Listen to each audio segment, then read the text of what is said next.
What's up, TBS crew? It's your boy Steph, back with another reaction. So, in recent news, there's been a lot of controversy and, attention drawn towards, the whole Area 51 thing, aliens, the military, and all this. So, I just thought, it would be appropriate for me to drop a reaction to, some Area 51 horror stories or videos. So, we have Nightmare Files, 4 creepy true Area 51 horror stories, uploaded July 26, 2019. I'm a few months late, but, my bad. Getting life on track. But, y'all already know down in the description will be links to Nightmare Files channel, this original video, and all of my social medias. Without further ado, let's get into it. Area 51.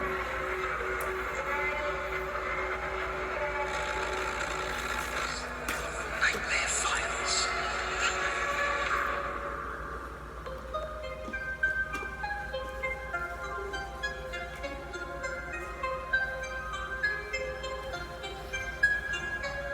Ooh. What the fuck is that?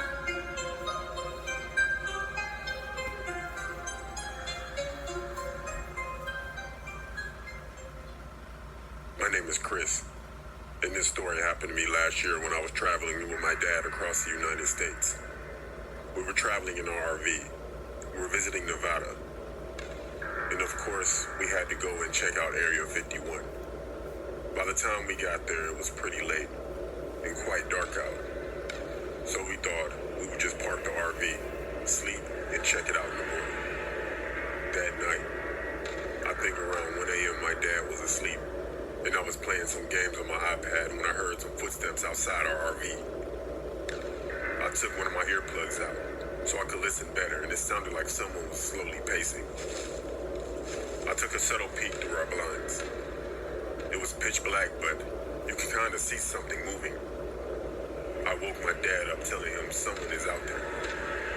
He took a look out the window and then told me to get a flashlight. I asked him, "You're not going out there, are you?" In a concerned voice, of course. But my dad said, "We have to see what it is." Nervously, we both went outside. We shined our light towards the figure. It looked to be a man with his back toward us. My dad spoke out, "Hello?" No answer, or even any movement. My dad spoke again, "Hello? Can you hear me?" As we slowly got closer, you could see the man was wearing some kind of gown, like a hospital gown that patients wear. The man was still unresponsive. We got close enough to tap him on the shoulder, and the man slowly turned around. He looked kind of pale, as like a ghost, and his eyes were black, like they weren't even human. He stared right at us, and my dad stepped back in shock. Then we heard a noise. It was more footsteps. My dad shined his light in a direction, and what was right in front of us were more men. Men in patient gowns, black eyes, looking right at us. It's time to Me and go. my dad ran back into the RV There you go. and drove as fast as we could away from the Area 51. There you go.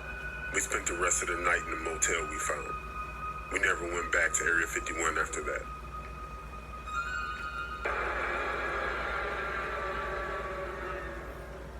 I expected y'all to do something stupid, like stay there. My name is Dave, and I'm 22 years old. But this story happened about 3 years ago. I live in Las Vegas, but I've never been to Area 51. I had a friend of mine who said he's been there a couple of times, and even went past the perimeter. When I asked him what happens when you get past the line, he said some guards escort you away, basically. I'm not sure I even believed him or not. Escort. But he then asked me if I wanted to check it out with him.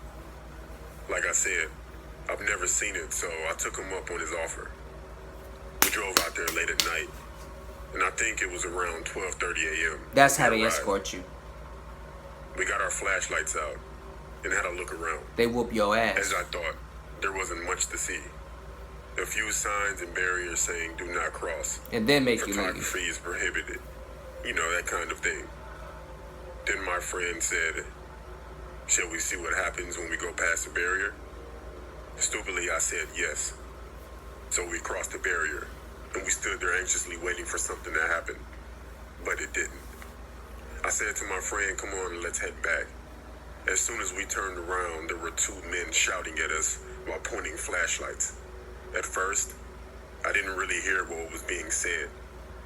It was all really happening so fast, honestly. But the two men weren't speaking English. They were speaking what I thought to be Russian. In the flashlights, they were on the ends of two assault rifles. Oh. As soon as we saw this, my friend and I got on our knees and put our hands in the air. Confused and scared, but we both looked at each other, both panicking inside. I looked up at their uniform, and they both had sewn-on Soviet Union badges. They confirmed to me that they were Russian. After a few minutes of the two guards yelling at us, and us trying to explain that we weren't a threat, they spoke to each other. Of course, not knowing what was said, they grabbed us both and pushed us, basically telling us to leave the area. My friend and I got in our car and drove home as fast as we could, both of us freaking out. Really, we didn't understand what just happened. Later that night, once I got home, I calmed down. I started to think about what just happened. I came up with a few unnerving thoughts. Why were two Soviet Union soldiers inside Area 51? And what if Russians are working on something against the U.S.? And have the Russians always been working in Area 51? After that night, I grew more intrigued about that place. But I always told myself to never go back to visit. Nah.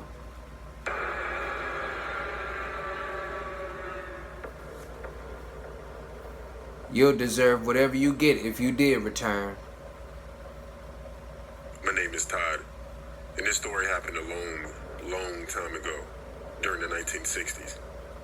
Me and my best friend Felix lived in Nevada, Las Vegas to be exact. I was working as an engineer at the time, and Felix had a job working in Area 51. We would meet up regularly, and of course, I always asked him about what he did and what it was like in Area 51.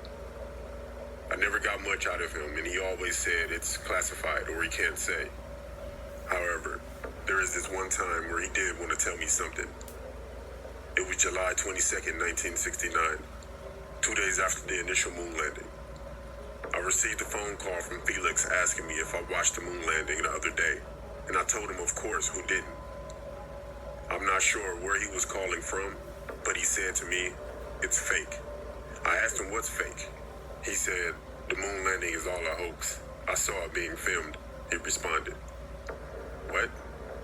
Felix, I don't understand. What do you mean? He then said he can't talk, and he'll meet up with me at my place later. And then the phone went dead. I was confused at what he said, but I thought I would just wait for him to come by and he can explain. But he never came. The next day, I tried to call him at his apartment, but I couldn't get through. I decided to drive over there. I knocked on his door, and to my surprise, a man answered, but it wasn't Felix. He asked me, can I help you? I asked him, where's Felix? He looked at me confused and told me there's no Felix, and that he has lived there for over 10 years, and shut the door on me. I was so confused I was losing my mind. Was I? I couldn't have got the wrong apartment. I've been visiting Felix here for years. I went downstairs to the front desk and asked for Felix's information.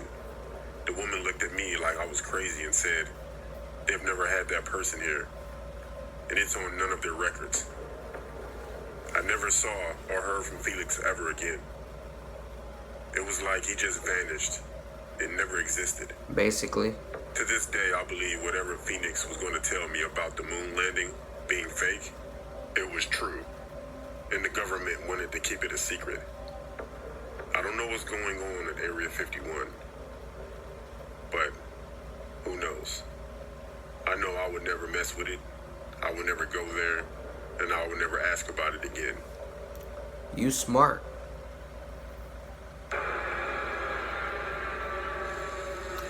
Your friend Felix knew too much, so they took care of him. They silenced him. As a kid, I used to live in Nevada, near Area 51. Why? Our parents were in the military, so we lived on Nellis Air Force Base. My friends and I would always do crazy stuff, but one night in the summer, between our 10th and 11th grade years, we decided to go camping out in the desert. We set up camp. Then we got bored and decided to go near Area 51, of course. Wow. We packed up our stuff and started moving. We set up camp again near the border and started sneaking around like ninjas, but giggling like little girls. We came up on a boulder and began to hide behind it. Then out of nowhere, we saw a truck coming down the road without his lights on. So we stayed behind the boulder. Then the truck turned on his lights, his bright lights, and began speeding toward us, so we picked up and booked it. We got to the border and the truck stopped. We thought it was funny, and we went into our tents and we went to sleep. Funny. Then all of a sudden, I woke up from the sound of my cell phone ringing, but the weird thing is, I was in my room at home. Then my friend called me asking what happened. None of us have any memories after we got back into our tents. Honestly, no more Area 51 adventures for us. And I advise you not to go there either. You ain't gotta tell me twice.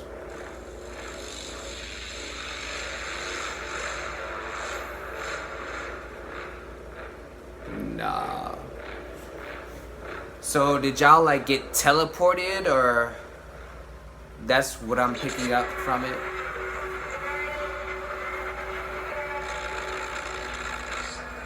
Nightmare Files. Wow. Everybody in this video was bullshitting. Especially the ones in the last story, even though that was the shortest story. You thought it was funny? Like, no, dude, no. I can't exactly explain what was about to happen to you, but I can guarantee you, you wouldn't have liked it. I can guarantee if that person, those people, or whatever in that truck would have gotten to you, you probably, man, you wouldn't have made it home. You nor your friend. Like, y'all would have stayed in Area 51. That would have been y'all new permanent residence, but y'all would have been 6 feet under the dirt. Facts. Thank you so much, guys, for watching my video. If you enjoyed the reaction, leave a like, a comment, and share the video. And if you really liked it, subscribe to the channel, join the TBS crew, and tap that bell icon so you will get notified every time your boy Steph drop new content, which I do on a weekly basis. That is all I got for y'all this time around. Your boy Steph is out.